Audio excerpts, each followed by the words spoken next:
Carlos Raimundi fue representante argentino ante la OEA, legislador nacional también, y actualmente está en la esfera del Instituto Patria, o actúa en la esfera del Instituto Patria. Y conversaremos con él, naturalmente, del clima, ¿no? Político de este tiempo, ¿sí? Muchas preguntas que tenemos, naturalmente. Y no sé si no hemos hablado de la elección con Carlos. Buenos días, Carlos. Sergio Centenaro, Ronnie Fuchs, te saludamos aquí en la Casa Patria Misiones. ¿Cómo estás, Carlos? Hola, sí. Te escuchamos, te escuchamos. ¿Nos escuchás bien? ¿Carlos? Sergio, ¿me escuchás? Yo te escucho bien, ¿vos? Ah, bueno, bien, perfecto, ahora sí. ¿Qué tal? ¿Cómo estás? Pero muy bien, buenos días, gracias por esta posibilidad que nos das. Carlos, bueno, actualizar lo que está pasando.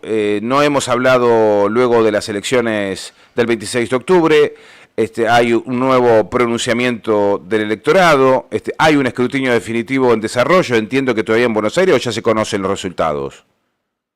Mira, están en pleno escrutinio. Yo no quisiera adelantar nada porque hasta que no tengamos los resultados definitivos. Estamos aquí justamente en la ciudad de La Plata, se está escrutando, así que prefiero primero tener los resultados definitivos para dar una opinión, pero más o menos igual, punto más, punto menos, puede cambiar. Hay gente que tiene la expectativa de que esos 0.5 de ventaja del oficialismo, de la lista violeta, se puedan revertir a nuestro favor. Si eso pasara, cambiaría un poquito el clima, pero tampoco estamos hablando de cosas así tremendas, ¿no? Estamos hablando de un 0.5 que se revierte de un lado hacia el otro. Tendría así un poquito el sabor del triunfo, pero no modificaría tampoco sustancialmente nuestro análisis sobre cómo se comporta el electorado, ¿no? Y tampoco las bancas, Y no, bueno, habría que hacer los números más finitos, claro. Probablemente no. Claro. Probablemente no, pero bueno, por eso, yo creo que lo más importante de todo siempre es el impacto que se produce en la opinión pública, ¿no? El clima. A mí estas cosas me sirven fundamentalmente para leer los climas. No soy tan amigo de decir sí, pero hubo gente que no votó, y que si los extranjeros, y que hay un 40 a favor pero hay un 60 en contra. No, mirá, ¿sabes por qué no soy amigo? Porque cuando nos favorece a nosotros, el resultado nunca nos ponemos en detalles, decimos ganamos y ganamos. Entonces cuando no ganamos, hay que ser claro también, no hay que andar buscando el pelo al huevo, ¿viste? Por eso me parece que nosotros hicimos muchas cosas bien y algunas que no nos dimos cuenta, y yo me incluyo porque creo que era tal la debilidad económica del gobierno, tan grande la desesperación, que tuvo que recurrir al amo directamente, ¿no? Vos imaginate cuando un gobierno está de rodillas frente a otro, y sobre todo cuando es una potencia imperialista como Estados Unidos, hacés lo que te pidan, porque te están salvando la vida. Entonces le entregás todo, ¿no? Y había como una sensación de que el lunes 27 iba a estallar la economía, se iba a disparar el dólar si perdía el gobierno. Entonces muchísima gente sintió que podía volver a vivir el clima de inflación, el clima de una economía que no tiene precios, que vos vas a un negocio a comprar un azulejo porque estás terminando el bañito de la pieza que pudiste construir y te dicen, mirá, no te lo puedo vender porque no sé cuánto va a costar. ¿no? Esa sensación de inseguridad, y nosotros creo que no fuimos capaces de expresar un mensaje de que si perdía el gobierno no tenía por qué estallar la economía, porque había medidas posibles, porque había una fuerza política en el Congreso que se iba a encargar de estabilizar la economía, y creo que primó esa sensación de inseguridad de la población. Entonces hubo, no de toda la población, pero sí por lo menos una parte, entonces dijeron, bueno, preferible apostar a que no estalle todo, votemos al gobierno una vez más, ¿no? Porque si las cosas no andan bien, si nadie quiere, está muy fresco el recuerdo del momento del desorden económico en la Argentina, de la inflación. Nosotros tampoco fuimos capaces de reconocer que la inflación está mal, que no es una cosa buena. A nosotros todavía nos siguen asociando con la inflación. Nosotros terminaríamos con la inflación de manera distinta de Milei, obviamente, porque él baja la inflación manteniendo planchado el consumo, los salarios, con una gran recesión económica. Entonces esa no es la manera. Pero todavía está fresco que nosotros tuvimos mucha responsabilidad en el malestar económico que vive la población, y creo que eso es lo que se expresó en la elección del 26 de octubre, ¿no? Absolutamente. Y también hay documentos, ¿no?, que han circulado, expresiones de importantes dirigentes del peronismo. Estoy hablando de Cristina Fernández, estoy hablando de Axel Kicillof, estoy hablando del otro lado de la vereda, Mauricio Macri también se pronunció luego de ocurridas las elecciones. ¿Qué grado de incidencia tiene estos pronunciamientos o estos posicionamientos que buscan aclarar lo que ha sucedido en la elección y sobre todo tratar de volver a entender la potencia con la que queda Javier Milei luego de estos resultados?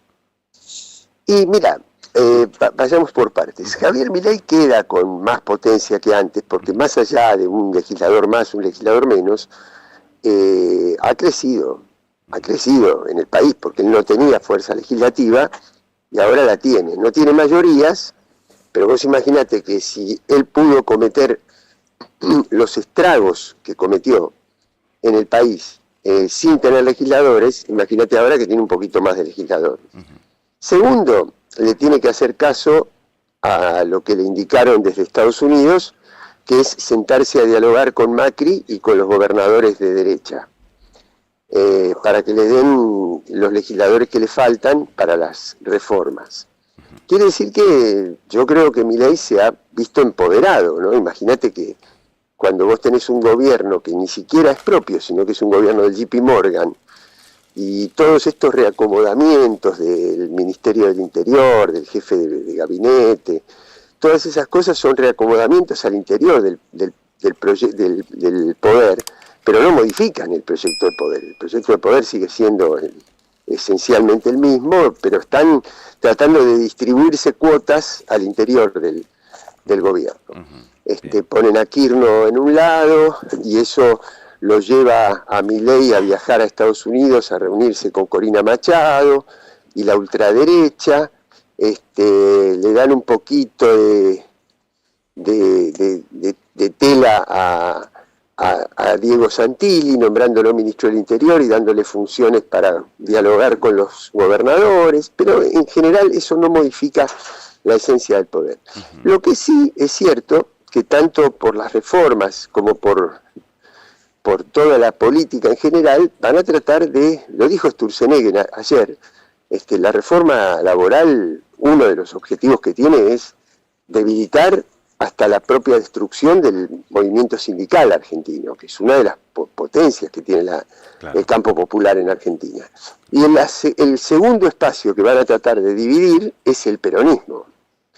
Entonces nosotros tenemos que tratar de evitar eso, de que esa estrategia del poder, de romper al peronismo, no contribuir nosotros, no contribuir. Sobre todo cuando hay identidad de de proyectos, porque cuando yo, esto lo hemos hablado otras veces, Sí. yo escucho los pronunciamientos de Cristina. El otro día escuchaba una entrevista de Máximo Kirchner hablar de las empresas de energía, bueno, y escucho a Axel Kicillof y lo veo gobernar la provincia de Buenos Aires.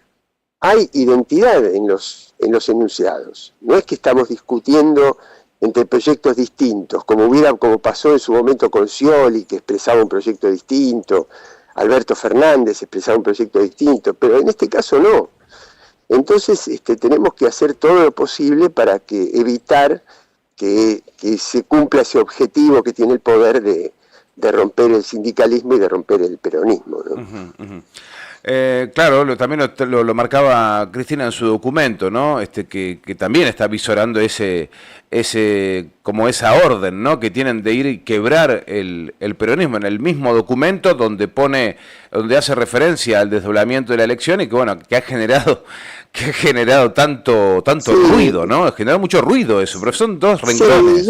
Sí, lo que pasa es que yo te soy honesto, Sergio, ¿viste? Sí. Yo soy una persona grande, tengo muchos años en política y creo que en la política hay que ser franco y hay que dar discusiones francas. No es una religión en el sentido que hay un dirigente que es Dios y que nunca se equivoca. Yo te digo honestamente, no creo que el resultado de la elección haya tenido que ver con el desdoblamiento. Te soy honesto, ¿qué voy a hacer?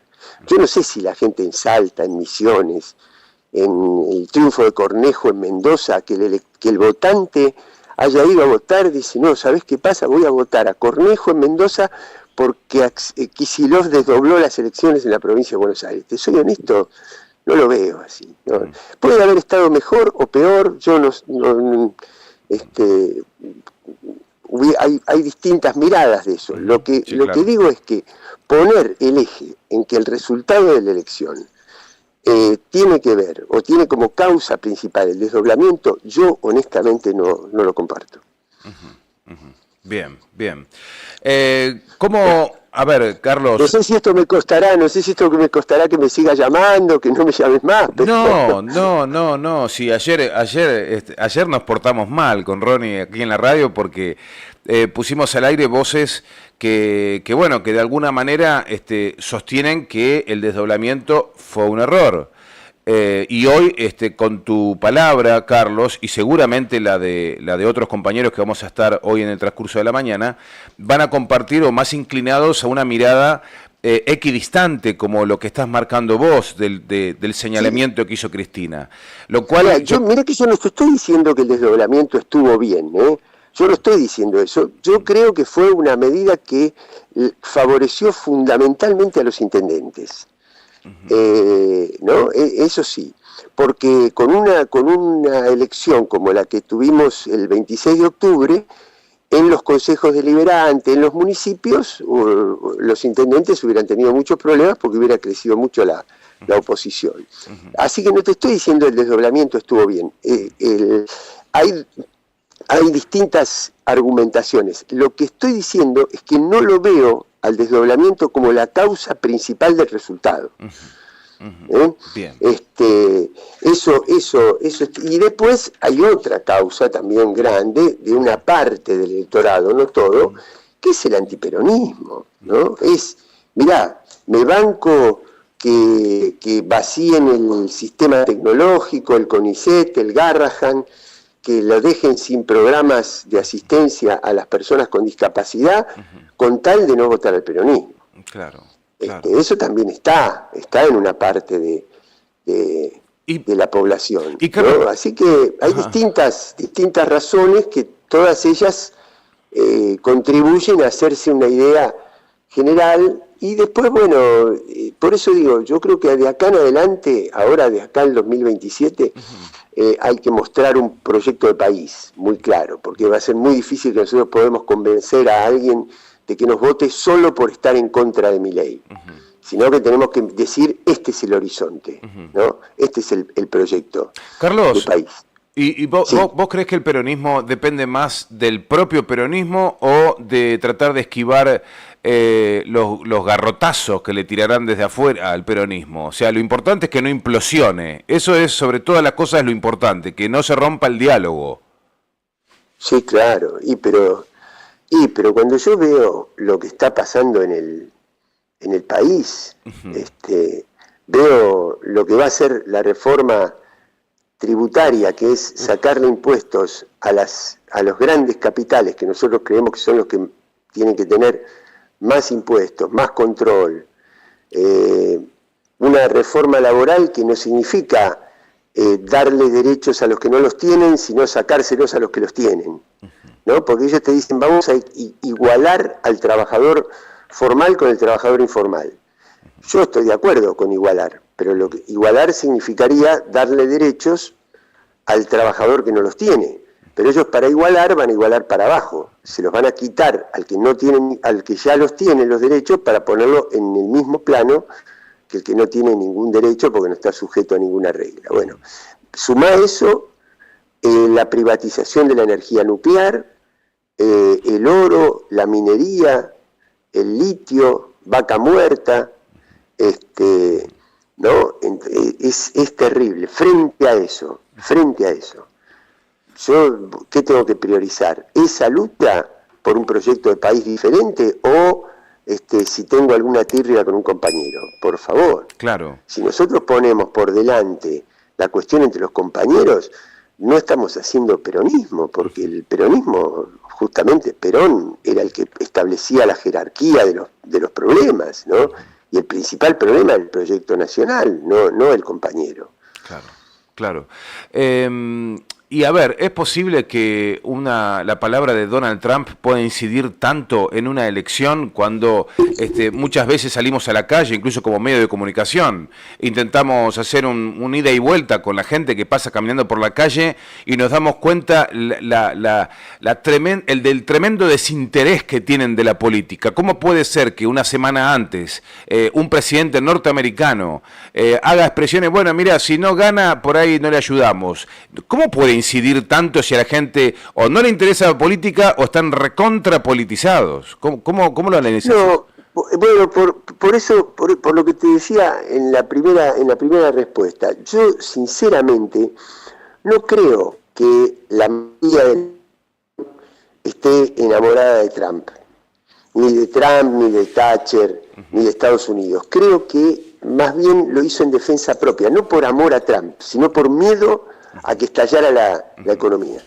Es decir, vos fíjate el laburante de todos los días, que no es militante, que no está politizado como nosotros, que no tiene por qué tener el mismo nivel de información, sino que hace lo que puede con su vida, que bastante castigada la tiene, lo que quería era que el día lunes tener alguna previsibilidad, decir que los materiales que iba a ir a comprar para hacer la obra de construcción, o el de la ventana, ¿no? En una, ¿no? O la madera en un aserradero para los muebles, se lo vendieran a un precio parecido al del viernes. Para mí es eso, no es Trump, no es amor a Trump. Es que lo que dijo Trump es, si pierde mi ley, yo no los ayudo, si yo no los ayudo, el dólar estalla, y si el dólar estalla, la economía no tiene precios. Claro. No tiene precios internos. Pero eso no quiere decir amo a Trump. No es entre Braden o Perón, me quedo con Braden. No creo que el pueblo argentino haya cambiado de esa forma. Sí creo que tenía mucho temor a esto que te digo, ¿no? Pero no por amor a Trump, no. Lo mismo, yo no creo que haya tanta coincidencia ideológica con Milei ni nada. Yo creo que ahí nos tenemos sí que mirar nosotros de si fuimos o no capaces de ofrecer una alternativa al país, de que el país pensara que votándonos a nosotros iba a tener una mejora, digamos. Si no fuimos, no estuvimos a la altura, no hicimos lo suficiente. Y eso es lo que es la asignatura pendiente que tenemos de aquí al 2027, ¿no? Claro. Carlos, a ver, cuando se tiñe de violeta un mapa argentino, o por lo menos el ejemplo que tenemos acá en la provincia de Misiones, que tuvimos que fumarnos verlo violeta. Y bueno, qué sé yo, es el voto de la gente, no se puede hacer más que eso. Ahora, el análisis que nos queda, se derechizó la gente, está votando, siempre tratando de alejarse del recuerdo que tiene del gobierno que tuvimos con el Frente de Todos, que la inflación era muy alta, no quiere volver a eso, compró el discurso hegemónico. ¿Qué es lo que está pasando? ¿O no quiere escuchar nada de lo nacional popular? ¿O hemos hecho mal nuestra campaña diciendo solo vamos a poner un freno a Milei sin saber explicar cuál era la alternativa? ¿Por qué se nos escapan esos votos el pasado 26 de octubre? ¿Porque está derechizada la gente o porque está votando en defensa propia y no le está cerrando el discurso del peronismo?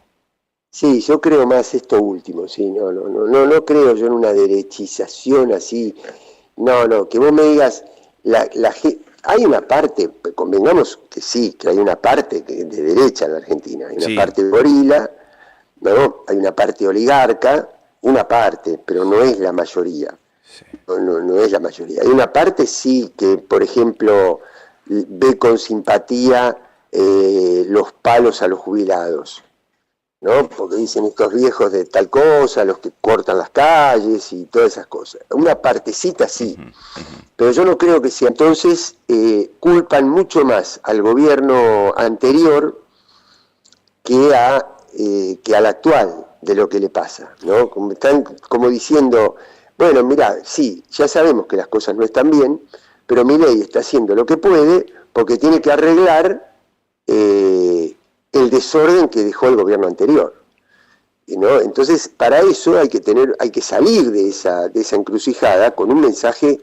muy claro, y todavía no se pudo porque vos viste que la victoria, y esto fue lo que nos pasó en la provincia de Buenos Aires, como nosotros tuvimos ese resultado tan bueno el 7 de septiembre. El 7 de septiembre, y como el gobierno se siguió cayendo a pedazos a partir de ese momento en adelante, pensamos que con esa propia inercia íbamos a repetir las elecciones el 26 de octubre.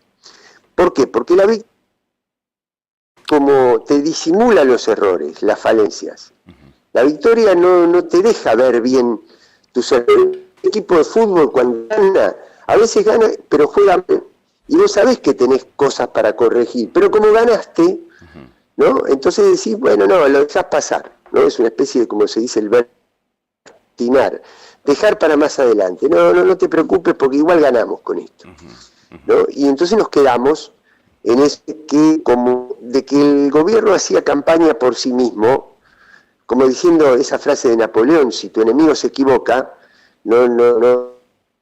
así claro, se sigue equivocando, ¿no? Entonces no fuimos claros en el mensaje y el gobierno se recompuso porque fue a este auxilio de Trump, ¿no? Y se recompuso. Y nosotros no reaccionamos a tiempo, lamentablemente. Entonces nos quedamos con eso de poner el freno y no plantear la alternativa. Pero no, honestamente, y también es cierto que la derrota del año 2023, así como las victorias disimulan los errores, las derrotas hacen que favorecen el pase de facturas, que siempre tengamos que echarle la culpa al otro, ver dónde están los responsables, todo eso. Yo no voy a caer en eso, justamente por lo que hablábamos antes, porque no le voy a hacer el juego a los que quieren debilitar el campo popular y al movimiento peronista. Entonces, a veces te cuesta recomponerte de una derrota, te lleva tiempo, así que bueno, ahora visto este resultado, de aquí al 2027, para que el país no se siga desangrando, nosotros tenemos necesariamente que construir una alternativa, decir qué vamos a hacer con el dólar, qué vamos a hacer con las tarifas, qué vamos a hacer con los impuestos, qué vamos a hacer con la seguridad, que desde luego que las grandes ideas las tenemos, ¿no? Entonces, enfocarnos en eso, no en... Y ver cuáles son los mejores compañeros o compañeras para cada responsabilidad. O caer en el error de centrar nuestra energía en pelear con un compañero. Claro. Carlos, la última. Claro, falta poco a 2027 en términos de lo que es una campaña presidencial. Los motores tenés que encenderlos con muchísimo tiempo de anticipación, ¿viste? Como los colectivos esos de larga distancia que tienen como una hora antes los motores prendidos, antes de empezar su viaje. Supongamos, ¿no? Me agarra la chiripiorca y quiero ser presidente de la nación. Entonces, te llamo, Carlos, y digo, mirá, Carlos, te necesito como principal asesor. Nos quedan 2 años para 2027. ¿Qué me recomendás? ¿Cuándo es momento de empezar a aparecer? ¿Cuándo es momento de empezar a caminar el país? ¿Qué me respondes vos? ¿Cuándo tiene que aparecer un candidato? ¿Cuándo tiene que decir, bueno, acá yo tengo que mostrar claramente que me pongo a disposición del pueblo porque tengo la vocación de conducir este tiempo que viene? ¿Cuándo es ese momento? Mira, yo creo que es un proceso eso, no es que vos una mañana te levantás candidato a presidente. Además te digo una cosa, ya nos pasó, vos acordate que aquella mañana, creo que era un sábado de la mañana, el 8 de mayo de 2019, cuando Cristina hace un video y dice el presidente va a ser Alberto Fernández, ahí tenés el ejemplo de el presidente se convierte en presidente un sábado a la mañana. Y mirá lo que resultó. Entonces, eso tampoco, porque son procesos que se van construyendo, son imágenes que se van construyendo. Si hay gobernadores, si hay dirigentes, bueno, tienen que ir caminando el país y ir viendo, ¿no? Si realmente tienen adhesión. Y además lo más importante es el contenido, ¿no? La Argentina tiene que salir de la trampa de endeudamiento con el Fondo Monetario y con el Tesoro de Estados Unidos. Para eso va a tener que tener una mirada geopolítica distinta, porque hay alternativas en el mundo que se están construyendo y nos van a ayudar. No podemos volver loca a la gente con los impuestos, mejorar el Estado, hay que mejorar la educación pública, hay que tener una gran inversión. Por eso te decía, lo escuchaba a Máximo hablar de las tarifas de energía. La Argentina no puede mantener este nivel de fuga de capitales de las empresas energéticas que dolarizan las tarifas. Ahora las han liberado a partir del 1 de noviembre. Entonces tenemos energía cara en un país que necesita la energía para la producción. Tenemos alimentos caros en un país que produce sobreabundantemente alimentos. Entonces, vos tenés que bajar los precios internos de la energía, de los alimentos, para que eso mejore el salario, tener salarios muy calificados. ¿Para qué? Para que la gente pueda comprar en el mercado interno, y además para tener trabajadores calificados en un proyecto de industrialización. Bueno, hay que mostrar todo eso, y al mismo tiempo encargarnos de la inseguridad, que es algo que a la gente también le preocupa, una política universal contra la pobreza. La pobreza es tremenda, ¿no? Lo que está pasando, cuando a veces se dice el crimen organizado, los narcos, y aparecen en las zonas donde el Estado se retiró, donde el Estado te quitó del club de fútbol del barrio, el centro de fomento, el comedor, la escuela pública, te dejó las calles anegadas porque no hay obra pública. Entonces todo eso va haciendo crecer el malestar, viene el crimen organizado y seduce a esa gente que no tiene destino, que no encuentra una manera de sobrevivir. Entonces, te digo, todos estos son cosas que le suceden a la gente en la vida cotidiana y que un partido político y un candidato tienen que tener respuestas sobre todo esto. Absolutamente. Y yo creo que en general las tenemos, no es que las tenemos que inventar o partimos de cero. Sabemos que más o menos qué es lo que hay que hacer, pero hay que sintetizarlo en un mensaje y dar una sensación de que hay un movimiento unido, ¿no? Y no, por eso yo siempre trato de ser muy respetuoso, no luchar para la unidad, no luchar para porque si yo agredo a alguien, después le doy motivo para y entonces desviamos la energía de el eje central que tiene que ser el proyecto a la disputa entre compañeros, y eso es lo que yo creo que hay que evitar. Clarísimo, Carlos. Agradecerte esta charla, este tiempo que nos has compartido. Sabíamos que estás con agenda muy complicada, pero por eso doblemente agradecidos por la charla que nos permitiste tener. Al contrario, Sergio, siempre yo soy el agradecido. Bueno, un fuerte abrazo. Bueno, igualmente. Hasta pronto, hasta pronto.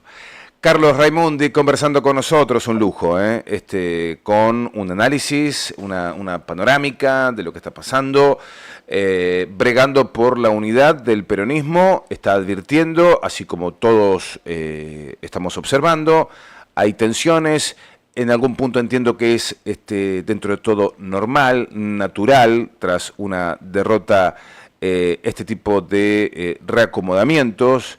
Estamos a 2 años de un momento muy importante donde veremos si este modelo de ajuste brutal continúa y se profundiza o el pueblo argentino decide optar por poner un poco de mesura, ¿no? Y empezar a cuidar por fin los intereses argentinos. Todo esto es una incertidumbre, habrá que esperar, pero este tipo de análisis nos permiten poner en tiempo y forma, ¿sí?, con las coordenadas correctas, lo que está pasando hoy en nuestro país.